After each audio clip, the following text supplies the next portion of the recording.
Frequently asked questions. 1031 exchange terminology. There are many buzzwords and some terms that you may not commonly hear that are associated with 1031 tax-deferred exchanges.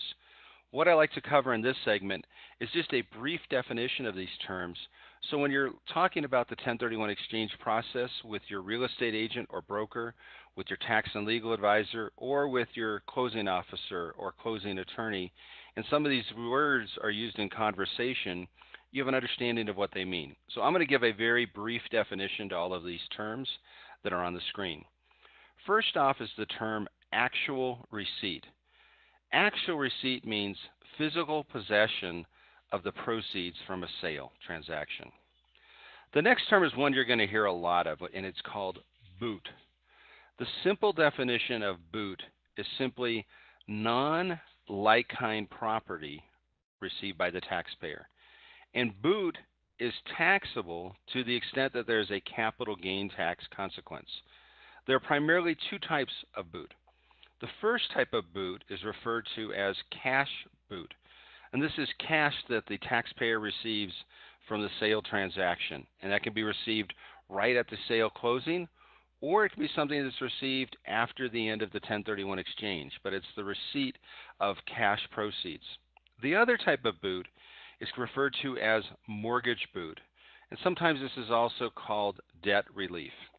Now, mortgage boot occurs when the taxpayer doesn't have the same amount of debt or more on the replacement property with respect to the relinquished property. So they have a mortgage payoff of a certain amount, and they take on less mortgage on the replacement property, and that is not offset by adding additional cash. Constructive receipt.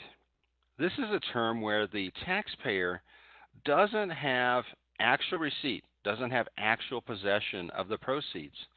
However, they're legally entitled to the proceeds in some manner, such as having the money held by an entity considered their agent or somebody having a fiduciary relationship with them. So, for example, if the money is held by a title company or an escrow company or a closing attorney on behalf of the taxpayer after a sale transaction, that taxpayer has constructive receipt of the funds. Direct deeding.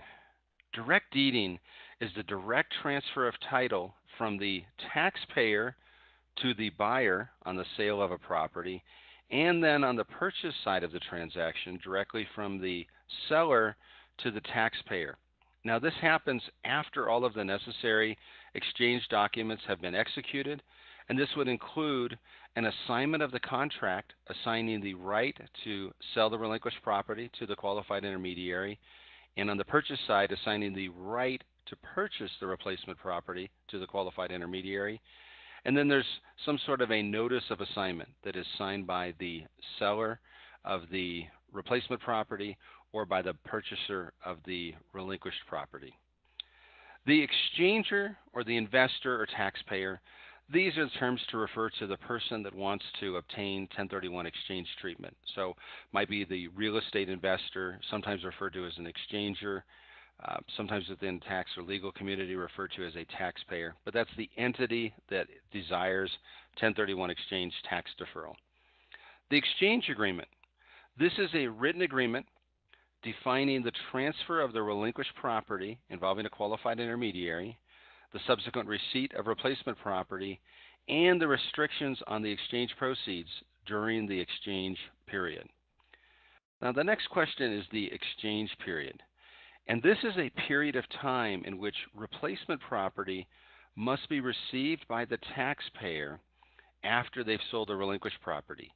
And it ends at the earlier of either 180 calendar days after the relinquished property closing, or the due date for the taxpayer's tax return if the 180th day falls on the due date of the exchanger's tax return.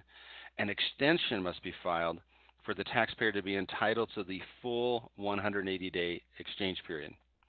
The identification period is a maximum of 45 calendar days from the relinquished property closing for the taxpayer to identify either a replacement property or properties, and it ends at midnight of the 45th day. Like-kind property.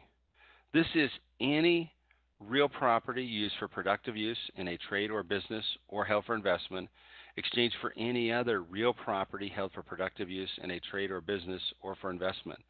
So both the relinquished property and the replacement property must be considered like kind to qualify for tax deferral. Mortgage boot we've already covered. The qualified intermediary is the entity that facilitates the 1031 exchange. And they're considered not a related party, so not somebody that has a fiduciary relationship to the taxpayer, not their real estate agent or broker, not their attorney, not their CPA. The qualified intermediary receives a fee.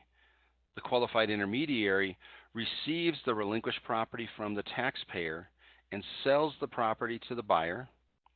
They then hold the exchange proceeds subject to certain restrictions, and then the qualified intermediary purchases the replacement property from the seller and transfers it back to the taxpayer.